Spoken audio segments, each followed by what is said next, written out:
அனைவருக்கும் வணக்கம் மக்களே. இந்த ஒரு வீடியோவில் நம்ம எதை பற்றி பார்க்க போகிறோம் அப்படின்னா, தேர்தலில் அதாவது 2026 தேர்தலுக்கான நேரம் நெருங்கி கொண்டே இருக்கிறது. இந்த நேரத்தில் வேளாண் பட்ஜெட் கூட்டம் நடைபெற்றது பாராளுமன்றத்தில். அந்த வேளாண் பட்ஜெட் கூட்டத்தில் தேர்தல் நகை கடன் மற்றும் தள்ளுபடி அறிவிப்பு கூட்டுறவு வங்கிக்கு படையெடுக்கும் மக்கள் அப்படின்றதுக்கு நான் முழுமையான அப்டேட் தான் பற்றி பார்க்க போகிறோம். 5 சவரனுக்குள்ள இருக்கக்கூடிய வங்கிகளில் வைத்திருக்கக்கூடிய வங்கி நகை கடன்கள் அனைத்தும் தள்ளுபடி செய்யப்படும் என்று தமிழக அரசால் வெளியிடப்பட்டிருக்காங்க. தீர்மானம் நிறைவேற்றப்பட்டிருக்கிறது. அது மட்டும் இல்லாம விவசாய கடன்களும் தள்ளுபடி செய்யப்படும் என்று எதிர்பார்க்கப்படுகிறது.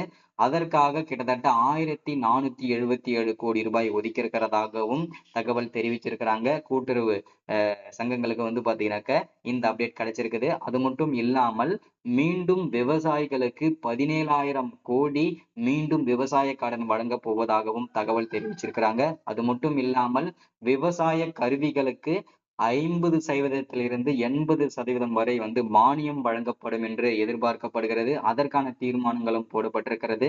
முக்கியமான விஷயம் என்னன்னா, 5 சவரன் அதாவது நகை கடன் தள்ளுபடிக்காக 5 சவரனுக்குள்ள இருக்கக்கூடிய அனைத்து வங்கிகளிலும் இருக்கக்கூடிய நகை கடன்கள் தள்ளுபடி செய்யப்படும் என்று தீர்மானங்கள் போடப்பட்டிருக்கிறது. அதற்கான அப்டேட் தான் இந்த வீடியோல நம்ம பார்க்க போறோம். சரிங்களா? ஸோ இது எல்லாமே நம்ம பார்த்து தெரிஞ்சுக்கிறதுக்கு முன்னாடி நமது கவர்மெண்ட் ஜாப் டெய்லி அப்டேட் சேனலுக்கு இப்போதான் நீங்க ஃபர்ஸ்ட் டைமா முதல் முறையா நமது சேனலை பார்க்குறீங்க, நம்ம வீடியோவை பார்க்குறீங்க அப்படின்னா மறக்காம சப்ஸ்கிரைப் பண்ணிட்டு பக்கத்துல இருக்கிற பெல் பட்டனை கிளிக் பண்ணி ஆல் என்ற ஆப்ஷன்ல போட்டு வச்சுக்கோங்க. அப்போதான் நம்ம போடக்கூடிய அரசு துறையில இருந்து வரக்கூடிய எல்லா விதமான கவர்மெண்டோட ஜாப்ஸ் அப்டேட்ஸ் நோட்டிபிகேஷன் இது எல்லாமே நீங்க உடனுக்குடனே நமது சேனல்ல ஈஸியாவே துல்லியமாவே தெரிஞ்சுக்க முடியும். சரிங்களா? ஸோ அது மட்டும் இல்லாம உங்களுடைய ஃப்ரெண்ட்ஸ், ரிலேட்டிவ்ஸ், கான்டாக்ட்ல இருக்கிறவங்க இது எல்லாமே நீங்க உடனுக்குடனே தெரியப்படுத்துங்க. இந்த அப்டேட் முக்கியமா எல்லாருக்கும் பயனுள்ளதா இருக்கும். சரிங்களே? இந்த தேர்தலின் நேரத்துல நகை கடன் தள்ளுபடிக்கான அறிவிப்பு கொடுத்திருக்காங்க. கூட்டுறவு வங்கிகளுக்கு அனைத்து மக்களுக்குமே அதாவது வங்கிகளில் வைத்திருக்கக்கூடிய நகை கடன்கள் தள்ளுபடி செய்யப்படுமா என்று அனைத்து மக்களும் படையெடுக்கும் மக்கள் அப்படின்றத மென்ஷன் பண்றாங்க. ஸோ வீடியோவை தொடர்ச்சியா பாருங்க. வரும் 2026 சட்டசபை தேர்தலில் நகைக்கடன் தள்ளுபடியை எதிர்பார்த்து தற்போதே கூட்டுறவு வங்கிகளுக்கு நகைக்கடன் மக்கள் படையெடுத்து வருகின்றனர். தமிழகத்தில் தொடக்க வேளாண் கூட்டுறவு வங்கிகள் ஆயிரக்கணக்கில் செயல்பட்டு வருகின்றன. இந்த வங்கிகள் மூலம் விவசாயிகளுக்கு தேவையான பயிர்க்கடன், நகைக்கடன், கறவை மாடு சிறு வணிக கடன், மத்திய கால கடனாக சிறு கிணறு வெட்டுதல், ஆழ்துணை குழாய் கிணறு அமைத்தல், மூங்கில் வாங்குதல் போன்ற பல்வேறு கடன்கள் வழங்கப்படுகின்றன. குறிப்பாக கூட்டுறவு வங்கிகளும் தொடக்க வேளாண் கூட்டுறவு கடன் சங்கங்களும் தங்க நகை அடமானத்தில் கடன் வழங்குகின்றன. கடந்த சட்டசபை தேர்தலின் போது திமுக தேர்தல் அறிக்கையில் தாங்கள் வெற்றி பெற்று ஆட்சி அமைத்தால் கூட்டுறவு சங்கங்களில் 5 பவுன் வரை நகை கடன்களை தள்ளுபடி செய்வதாக அறிவித்திருக்கிறது அப்படின்றத மென்ஷன் பண்ணி கொடுத்திருக்கிறாங்க. சரிங்களா? அதன்படி கூட்டுறவு நிறுவனங்களில் 2021 மார்ச் வரையிலான நகை கடன்களை தள்ளுபடி செய்து உத்தரவிட்டது. அதற்கான பயனாளிகளை தேர்வு செய்ய பல நிபந்தனைகள் விதிக்கப்பட்டன. அதன் அடிப்படையில் 14.51 லட்சம் பயனாளிகள் தேர்வு செய்யப்பட்டு 6,000 கோடி ரூபாய் கடன் தள்ளுபடி செய்யப்பட்டது. நகை கடன்களுக்கு மட்டுமே. சரிங்களா? கிட்டத்தட்ட இந்நிலையில் வரும் 2026 சட்டசபை தேர்தலில் கட்சியினர் அளிக்கும் தேர்தல் வாக்குறுதியில் நகைக்கடன் தள்ளுபடி அறிவிப்பு இடம்பெற்றுள்ளன என எதிர்பார்த்துள்ளனர்.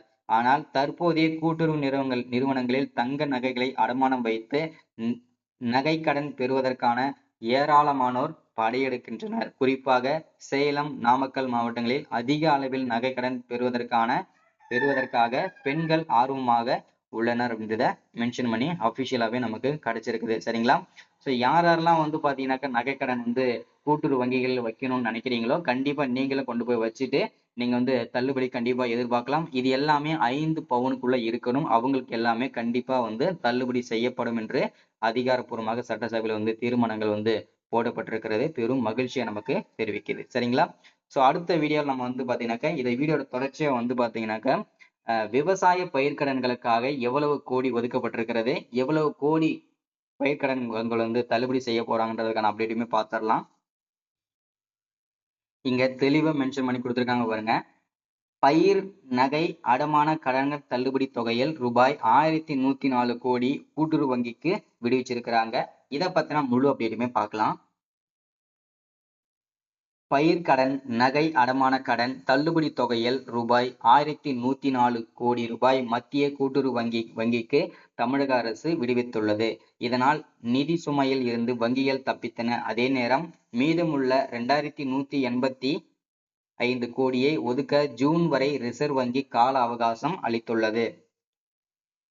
தமிழகத்தில் 2021 ஜனவரி 31 நிலவரப்படி கூட்டுறவு வங்கிகளில் விவசாயிகள் பெற்ற பயிர் மற்றும் நகை அடமான கடன் தள்ளுபடி செய்யப்படும் என அப்போதைய முதல்வர் பழனிசாமி 110 விதியின் கீழ் சட்டசபையில் அறிவித்தார். அதன்படி 16,43,347 விவசாயிகளின் பயிர் நகை அடமான கடன் தொகை 12,110 கோடி தள்ளுபடி செய்யப்பட்டது.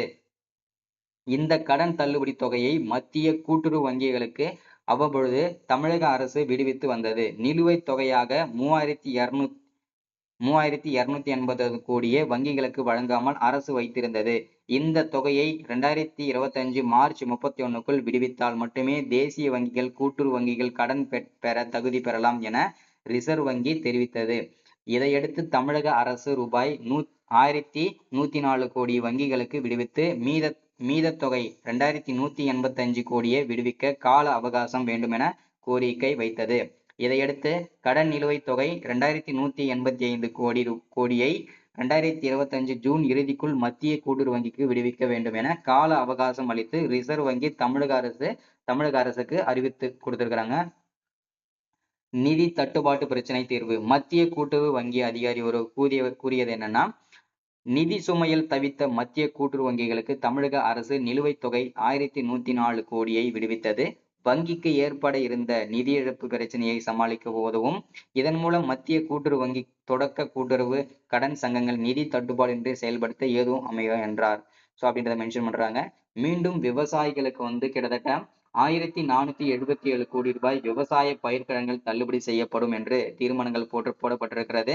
அது மட்டும் இல்லாம மீண்டும் விவசாயிகளுக்கு பயிர்க்கடனாக ஓகேங்களா, இந்த 1,477 கோடி ரூபாய் தள்ளுபடி செஞ்சுட்டாங்க இல்லையா, ரினியூல் பண்ணிட்டு அப்புறம், அதாவது தள்ளுபடி செஞ்சதுக்கு அப்புறம் அதுக்கப்புறம் மீண்டும் பாத்தீங்கன்னா விவசாயிகள் அவர்களுடைய நிலத்துடைய எல்லா டாக்குமெண்ட்ஸையும் கொடுத்து மீண்டும் அந்த பயிர்க்கடனை வாங்கி கொள்ளலாம் என்றும் அறிவுறுத்தப்பட்டிருக்கிறது. அது மட்டும் இல்லாமல் தீர்மானங்களும் போடப்பட்டாச்சு. சரிங்களா?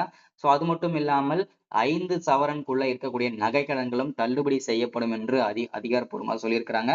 சோ அதையுமே நீங்க பயன்படுத்திக்கோங்க. சரிங்களா? சோ இன்னைக்கான வீடியோ அப்டேட் இதுதான். சோ மறக்காம சப்ஸ்கிரைப் பண்ணுங்க, லைக் பண்ணுங்க, ஷேர் பண்ணுங்க. தேங்க்யூ.